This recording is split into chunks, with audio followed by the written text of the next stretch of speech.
welcome to this edition of the 6 p.m. primetime newscast on Equinoxe television, live from our headquarters in Cameroon's economic capital, Douala. My name is Babla Jonathan. In our top stories in this edition of the news, women in the northwest and southwest regions of the Republic of Cameroon call for an end to hostilities and violence in the bushes so that they can have access to their farms. They say that food security is seriously threatened by the 4-year armed conflict persisting in the two English-speaking regions of the Republic of Cameroon. Also in this newscast, we'll talk about one person who has died and several others injured after a house collapsed in Babaju in the west region of the country. And in the northern regions of the country, we'll talk about a crocodile that stomped a compound in the far north region of the country. Nobody was injured and the crocodile has been captured.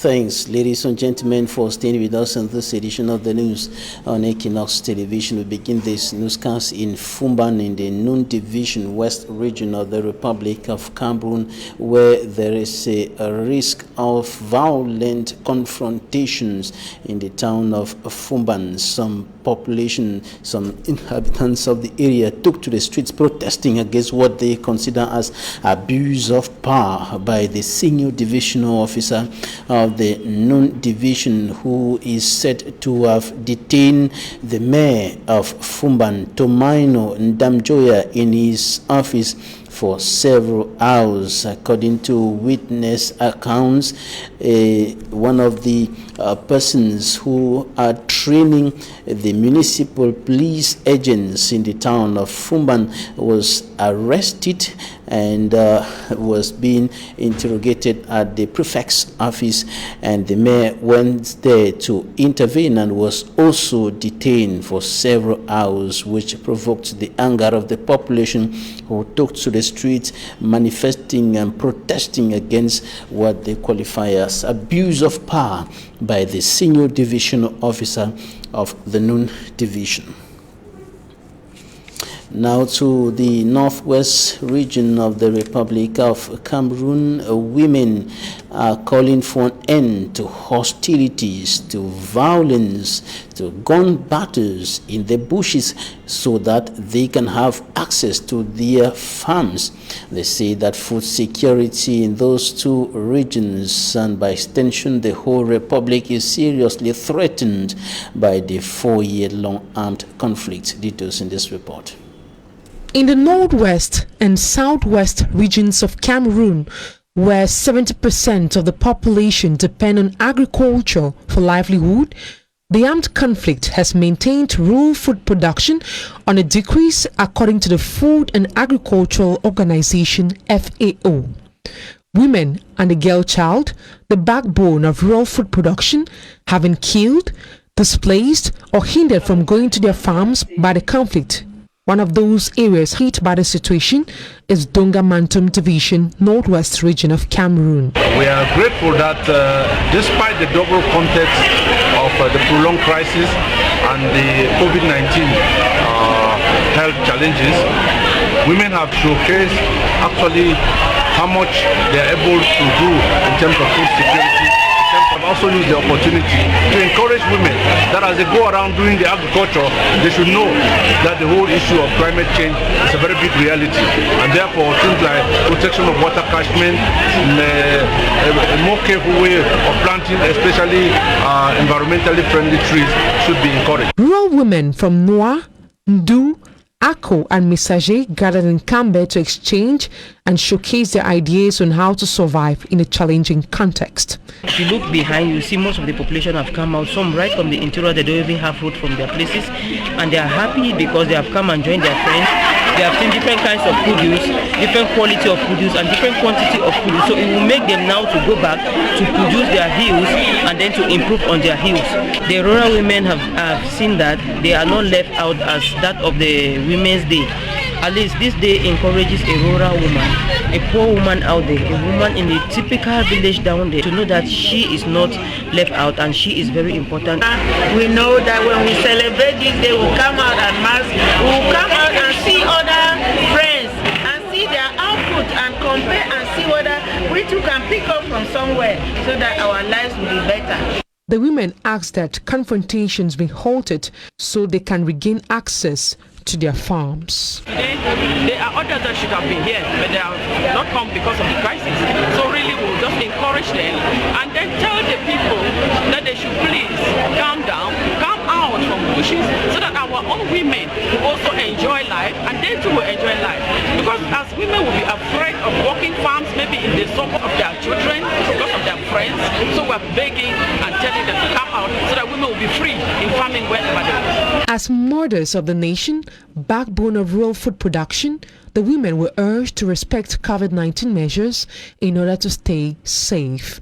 So that after the farm work, back at home, they will continue to stay resilient to this pandemic that has come and is ravaging even in the rural world where they belong. In its 2017-2020 humanitarian response plan, the Food and Agricultural Organization FAO says $20 million is required to respond to the need of 231,350 crisis-hit farmers through increased crop, vegetable and livestock production. In the same vein, women in Limbe in the southwest region of the Republic of Cameroon have been encouraged to remain strong and determined despite the challenges emanating from the 4-year-long armed conflict and the coronavirus pandemic. Different speakers who took to the rostrum during the celebration of the Rural Women's Day in the Limbe rekindled hope for a better future in the women. Davidson Memo reports. At a time, rural women in the northwest and southwest regions are suffering due to the close to 4 years Anglophone armed conflict, with most of them living in towns and cities as internally displaced persons, IDPs, and recently the coronavirus pandemic. Food shortage in urban and city markets are very visible, provoking price hikes of raw foodstuffs. Without them, we shall not have food in the markets. And it is this very rural woman that they want to relegate behind. Rural women in Limbe could not be indifferent in celebrating this year World Rural Women Day, despite the challenges faced daily. Taking place at Livanda Village as this year host, Chief Motia Matthias Motia encouraged the rural women, especially the internally displaced. At a time when Cameroon is currently facing challenges brought about by the outbreak of the coronavirus and socio-political crisis ongoing in the northwest and southwest region. Special thanks to our rural women for the sacrifice and commitment despite visible challenges. To the mayor of Limbe 1 municipality, the contribution made by rural women cannot be overemphasized. They are very important in the society. The divisional delegate for women empowerment and the family used the occasion to remind rural women in general of their role in the development of the nation. My dear women, and your contribution to nation building is immeasurable. 3 COVID-19 gadgets were distributed to rural women by Honorable Etombi Gladys Kmer, Fako East Constituency Member of Parliament, the councils of Limbe and others. Other activities that characterized the day included singing, march past, playbacks, just to mention but these few. Next year rendezvous shall take place at Bonadikombo Mai 4.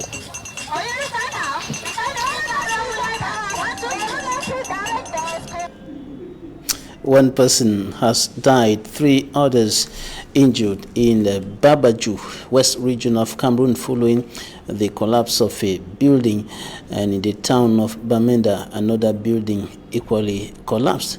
No human life was lost in the incident in the town of Bamenda, northwest region. Smanjik and Gabriel has in details. Inhabitants of Tumaka quarters in Babaju, West region, fighting to survive some workers trapped in debris.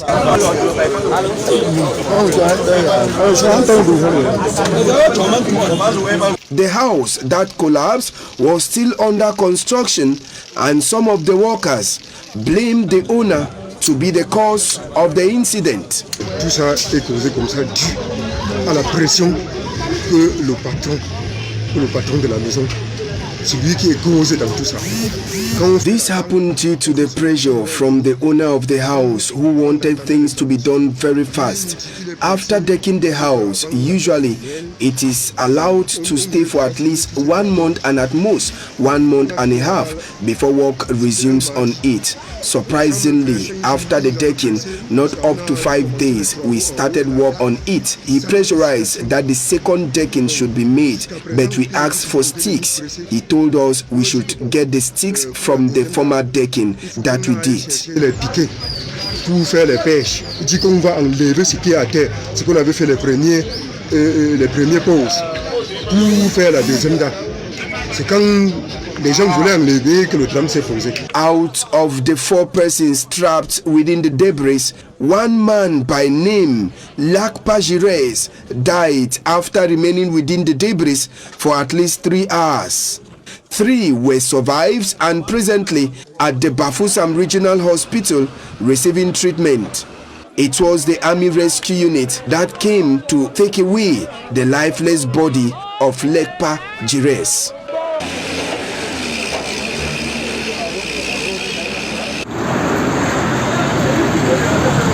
At the upstation neighborhood in Bamenda, it was a 4-story building house that crashed into the floor. The building, which was still under construction, it's worth about 100 millions. Witnesses say it collapsed due to the poor quality work done by the contractors. A crocodile sends shock waves down the spines of inhabitants of the north region of the Republic of Cameroon. The inhabitants of Kankaro neighborhood saw the crocodile storming a compound in that part of the country, and the people had to escape because of the fact that the crocodile went wild and was threatening to attack some of the inhabitants. However, the crocodile was later captured by Coast Guards. Panic grips the population of Cameroun Garwa, north region of Cameroon, after a live crocodile was discovered in a compound. While trying to take my bath at about 9 p.m., I saw something that looked like a snake in front of the toilet. I could not tell what exactly it was because I could not see the head. I immediately rushed back into the house. I told my sister about it and she suspected it was a cat. The next day, we saw a crocodile inside the flowers in the compound.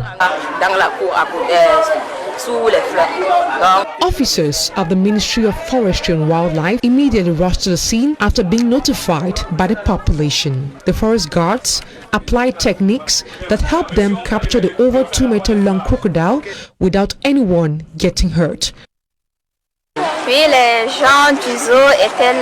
The forest guards said the crocodile did not escape from the zoo. Due to its untamed nature, it will be risky for them to take it to the zoo because it can kill the other crocodiles.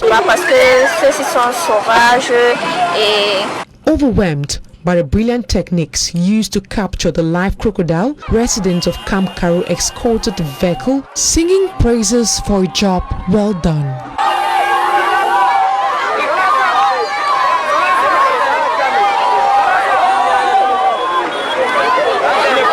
The recent floods experienced in Cameroon are said to have been pushing several crocodiles away from their habitat. The population have been called to be on alert and immediately report such situations.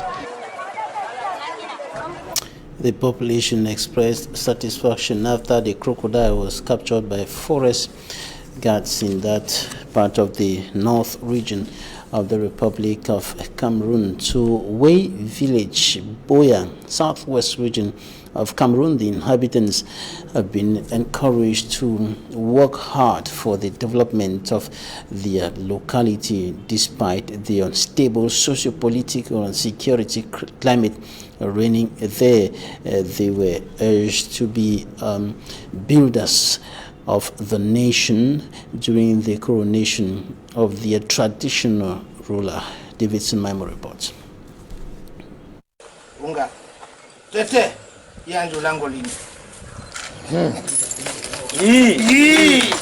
It was the traditional coronation of the chief of Wei village located around mile 16 behind Bulu in Boya subdivision. As tradition of the Fako people demands, after the enthronement of a chief from the royal family, followed by a prefectorial order signed by the senior divisional officer recognizing the chief, it is a place of the chiefs within the subdivision and neighboring villages to officially coronate the chief, welcoming him into their ranks. What we have done today is we coronate our chief by our tradition. For a minimum of 7 days, the chief of Wei shall stay in this small hut called Ngomba House, where he shall be spiritually fortified by their ancestors to lead the people of Wei. Chief Stephen Lyonga says his immediate priority is to reassemble the people of Wei who are scattered within other villages, towns and at the diaspora. I'm inviting the people of Wei in and out of Cameroon to try and come back to the village. Let us join hands together to develop the village. Because, you know, for long Wei has gone to extinct, so now we just pray to make Wei a better place. To the president of Boya Chiefs Conference, Chief Kamer called on Wei people to bring back life to the once buoyant Wei community before it went extinct. When we call a village deserves having houses. Let the elite, the sons and daughters, go back to that village and put up structures. Because you cannot call a place a village where there are no houses. That is the advice I'm giving to the population of Wei village. The once extinct Wei village was the biggest village within Mile 16. It is one of the villages of the Bakure clan. Out of Cameroon, over 30 persons are reported dead in Lagos, Nigeria, within the context of the NSAS public protest in that country, while 25 Chadian soldiers have been killed by Boko Haram militants in the Chad, of course. Details in this report. One of people taking part in a protest against police brutality have reportedly been shot or wounded in Nigeria's largest city, Lagos. Witnesses say more than 12 people have been killed and several others wounded when soldiers opened fire. Amnesty International also says it has credible reports of deaths, even though the state governor Babajide Sanu-Olu denies fatalities and says only about some 25 people have been wounded. An indefinite 24-hour curfew has been imposed on Nigeria. Meanwhile, it is a post-electoral deadlock in Guinea-Conakry, still in West Africa. The opposition in the country denounces what it calls a large-scale fraud aimed at preventing them from winning the Sunday's presidential elections. Campaign manager for the main opposition challenger, Selun Diallo, says the administration of President Alpha Condé is doing everything possible to modify results in his favor. The radicalization of the two main candidates in this election is causing a lot of division in the society, thus creating insecurity.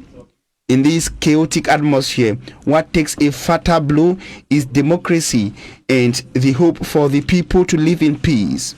Still in West Africa and over in Ivory Coast, after the violence on Monday in the country's capital, Abidjan, and some other cities, ECOWAS has called on the main opposition candidates, Henri Konan Bedi and Pascal Affi-N'Guessan, to reconsider their call for a civil disobedience. Over in the Central African sub-region, Boko Haram fighters have killed 6 Chadian soldiers in the Lake Chad region, where deadly jihadist attacks against civilians and security forces are on the rise, the army said on Tuesday. The soldiers were killed while patrolling a group of isolates on the Chad-Nigeria border. Security experts say Boko Haram, which originated in Nigeria in 2009, has established bases on islets dotting Lake Chad, a vast swampy expanse in the border region straddled by Nigeria, Chad, Niger and Cameroon. From me, Armstrong Sander with a roundup of foreign news, ending this first segment of the news on Equinoxe Television. Talking Point is up next.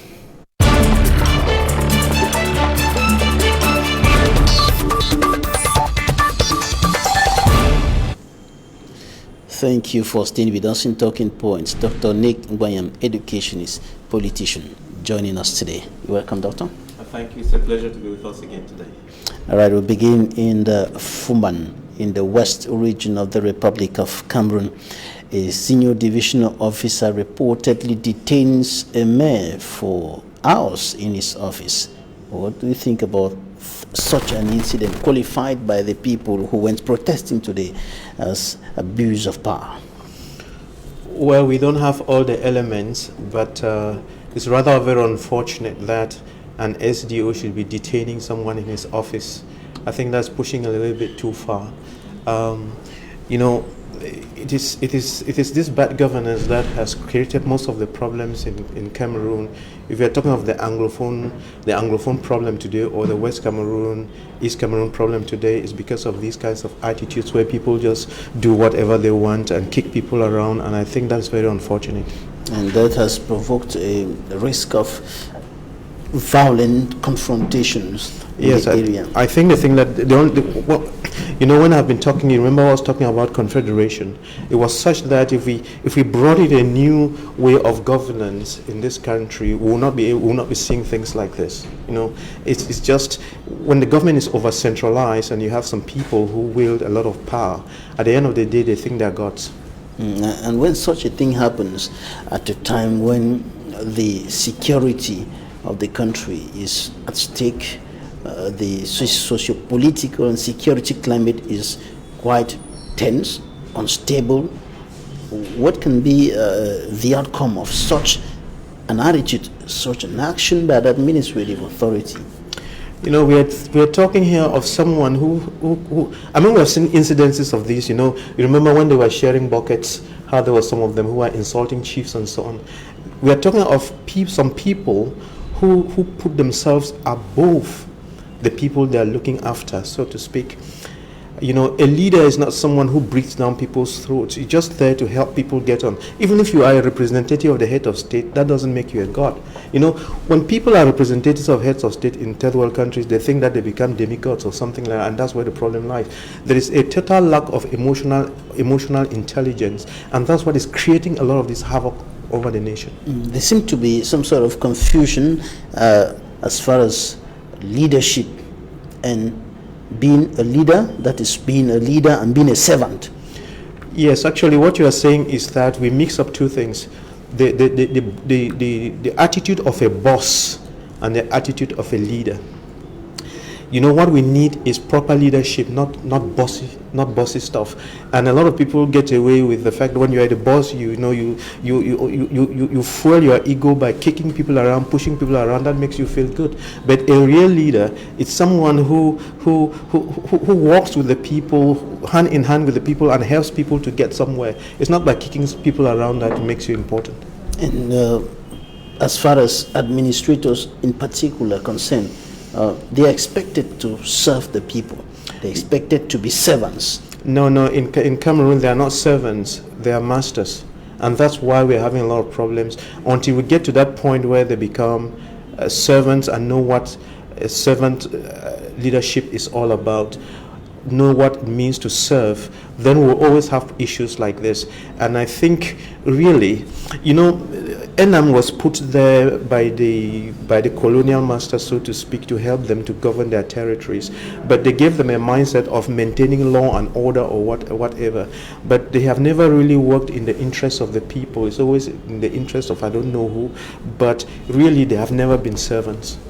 On to something else now. In the northwest region of the country, the women, as well as those in the southwest region, asking that hostilities, violence, confrontations in the bushes should end so that they can have access to their farmlands. There seems to be a serious problem with access to farmlands in those two regions. Yes, I think it makes sense for them to ask that peace should return so they can go work peacefully in their farms. We've been going through a lot of trauma for 4 years now, and people can't stay in their homes. Children couldn't go to school. We couldn't go to churches. You couldn't go to the markets. You couldn't go out every day. And people have run away from the hinterland and come to the cities and have abandoned their farms and their homes, and everything is just abandoned. And I think 4 years afterwards, it makes sense for people to say, hey, look, we need to we need to be growing our food, we need to start looking after ourselves and so on. So it's important that everybody should look at this and try to see how we can solve it. The women are crying, and it's up to the government and the people who are also fighting for something out there to look for a way out of this mess. And there is this question: how can rural women, in particular, who depend much on their farms, how can they survive without their farms? It becomes quite difficult for them. Yes, it's not just the rural women. Don't forget that the rural women, whatever they do, they help us in the cities and to buy that food and live on. And food is a basic necessity. So we are saying that if we don't help these women and help everyone else to go back to that production basins, we are going to be facing some challenges, and we'll keep feeding on Chinese rice, which is not the best thing to do. And the impact is already being felt in other parts of the country, with all the production of agricultural or farm produce that used to come from the other side of the Mungo, but which are no longer forthcoming in the quantities that were coming before because of the crisis. I know because the prices of plantains have soared, and the bâton de manioc has gone up, cassava has gone up, maize has gone up, everything has gone up, and so we need to address that very, very quickly, because if we don't, we'll make a bad situation worse. Even before I came to the studio, I was thinking about this, and if you see, for instance, what is happening to fish, I think we should learn to grow our own fish and stop all this importation of fish. We are actually killing ourselves. So as the war is coming to an end, so to speak, and people are going back to do their businesses and whatever, let's hope that the peace returns, and that we should learn new techniques, grow our food, do the things that we need. You see, there's a lot of violence all over, and when there is no food, that violence is going to be made worse. And you think that all these problems can be solved through what you call confederalism, but there are other politicians, other Cameroonians, who think that before whatever thing comes into play, there should be a political transition in the country, and government on its part is going about trying to solve the problems in the northwest and southwest regions in its own way. Before we go further to talk about political transition or confederalism, let me take your reaction on this action that is being taken by soldiers on the ground in terms of trying to solve the problem, trying to resolve the crisis, trying to put an end to cessationist activities, trying to restore peace according to the Ministry of Defense. Recently, there was a separatist fighter, or better still, a separatist general who was killed in the southwest region and presented to the public in the Kumba. His corpse put on the streets for people to watch and so on.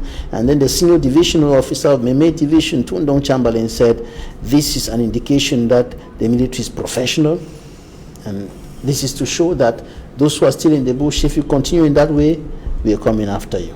What do you think about Well, I guess when he said the military was professional, I guess he was saying that military was able to go into the bush and pick out someone they wanted without causing a lot of collateral damage. I guess that's what he was saying.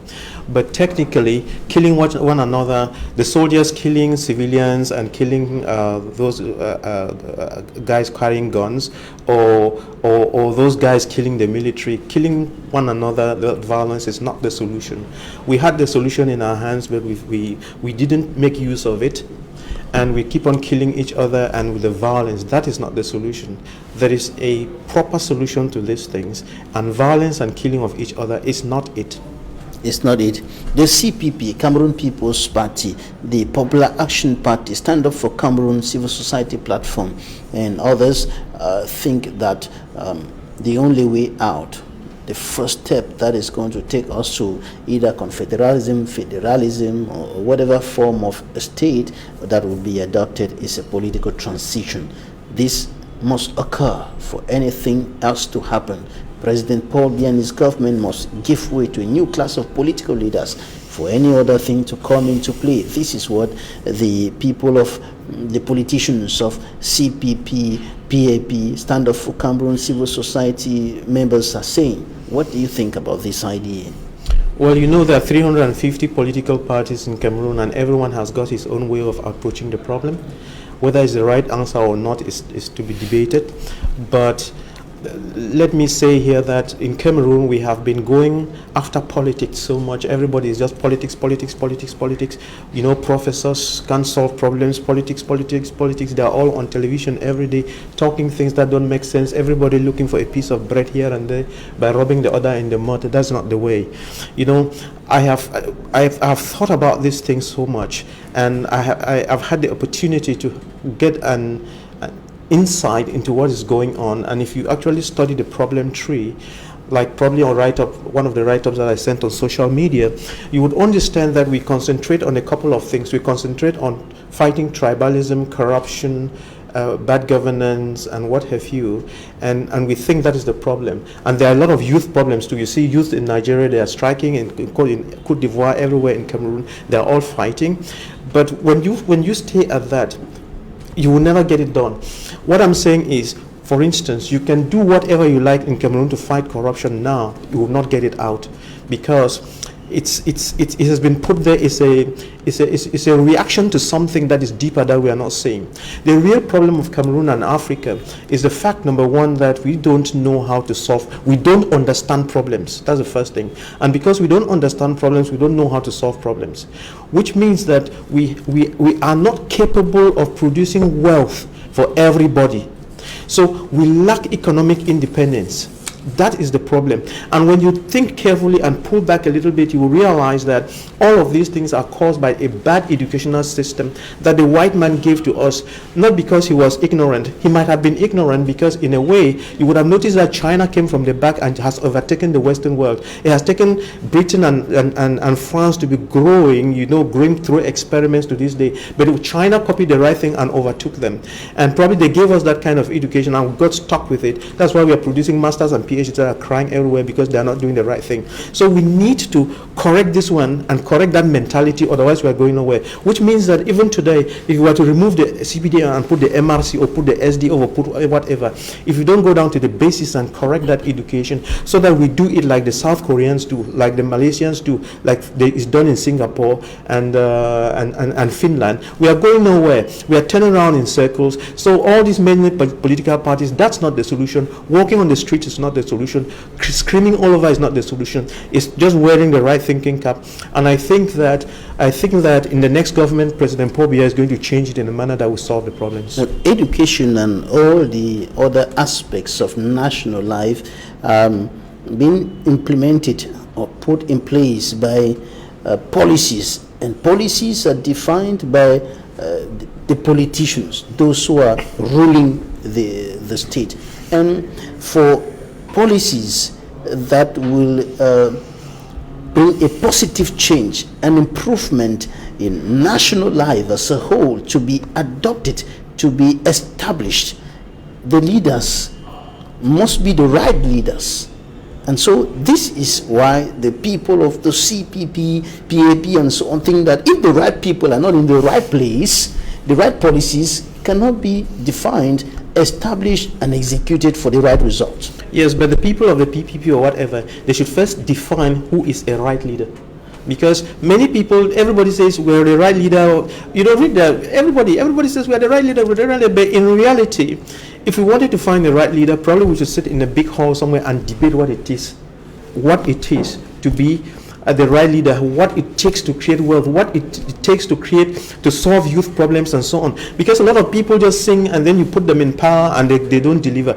You see, many of these ministers, President Pope here puts them there thinking they're going to solve the problems, and instead of solving problems of people, they turn around and are clapping hands and singing and worshiping Paul Biya. He doesn't put you there to be worshiping him and clapping for him or singing praises to him. He puts you there to be solving problems. But when you fail to solve problems, you create more problems for him. And that's so we've been going around this merry-go-round and so on. And I've come to the point where I stop listening to what people say. I want to see what they do. So when you see people sitting on television or on the streets and so on, forget about their march, forget about what they're saying, go behind and find out in their private lives what have they achieved, what have they done, what are they doing for other people and so on. What the people say on TV or radio or on the pulpit doesn't count. You're talking about the people appointed by the President of the Republic who, according to you, are not doing the right thing, are not doing the job for which they were appointed, but others think that the whole problem should be attributed to the head of state because he appointed those people. Does it mean that he's appointing only wrong people? No, it's not so. Does not know the people he's appointing? No, it's not so. I mean, you know, if you just sit out there and we are an employee somewhere, you can throw a lot of banana peelings.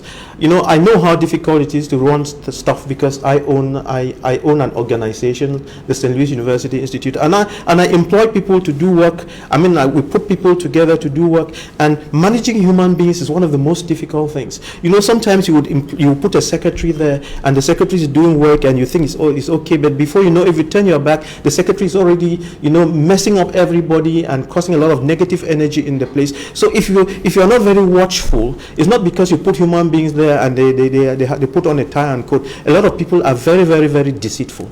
A lot of people are very deceitful. So is it necessary to have a change at the helm of the state, for example, to have a change in the administration, in the government institutions? Yes, it's very, very important. If we complete overhaul. Yeah. I think if it's not working, it's changed. If it's not working, it's changed. I think, and the President Paul Biya, I think I think he's thinking very seriously about doing some kind of a clean sweep so that we can get something that works. It's very important because, as we said last time, 2035 is just 15 years down the road and we can't see clearly where we are going. If 2035 is down the road and we cannot even produce our own fish, we cannot even produce our own rice, we cannot even cut grass. Go to Bonaberry, the new road, there's grass growing on the road. If we cannot even keep that clean, let alone asking for public toilets and so on, and we're talking 2035, we are liars.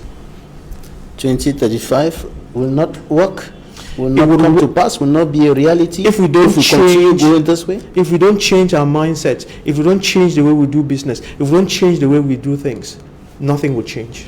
Nothing will change. And you're saying also that for real change to come, that would really change everything, solve the problems both in the northwest, in the southwest regions, in the far north, in the east. Across the board, there should be confederalism. Yeah, confederation is the thing that can solve this problem. By confederation, we mean that the state as it is now should be decentralized at a two-state decentralization. First, we create the West Cameroon, the East Cameroon. Then we go inside the confederal states and create and decentralize as it is now. Okay, and then reduce the powers of the SDO so that they don't keep locking up each other and then causing confusion, and come up with a new structure that works. All right. We hope that someday we'll come to that in Cameroon. In the meantime, government is going ahead with the implementation of decentralization with the new code and the special status for the northwest and the southwest regions, even though many are saying that it's not going to work, it's not going to change anything, but government strongly believes that the implementation of the new decentralization code and the special status for those two regions is going to bring a significant change with regards to the way the country is governed. And this is where we are ending this edition of the news on Equinoxe Television. Dr. Nick William, thank you for your time. It's a pleasure to be with you again. Thanks, ladies and gentlemen, for staying with us. That's it for today.